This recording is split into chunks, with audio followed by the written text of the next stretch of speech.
I think hope all सब कुछ ঠিকঠাক অডিও আরো আরো তো নমস্কার বন্ধুরা, লেটেস্ট আমি চলে এসেছি একটা নতুন ভিডিও নিয়ে।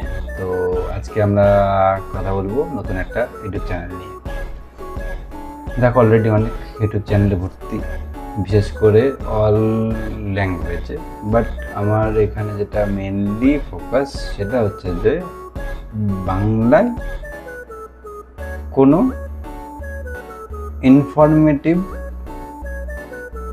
বাইক রিলেটেড বা টেক রিলেটেড সেরকম কোনো ভিডিওস অনলাইনে দেখতে পাওয়া যায় না। তো আমার চেষ্টা যে ইনফরমেশনগুলো তোমরা হিন্দিতে যারা বুঝতে পারো না বা একটু বুঝতে সমস্যা হয় তারা আমার ভিডিওটা অবশ্যই দেখবে, সাপোর্ট করবে। আই হোপ যতটা ভালোবাসা তুমি অন্যদেরকে দাও আমাকে সেটা দেবে, সেতটা এক্স্যাক্টলি ততটা না দিলেও চলবে, বাট সামান্য একটু পেলেই হবে। তো এই আশা নিয়ে আমি ইউটিউবের জার্নি শুরু করছি। তো থ্যাঙ্কস লট, সবারই সাপোর্ট আমি আশা করব। ধন্যবাদ।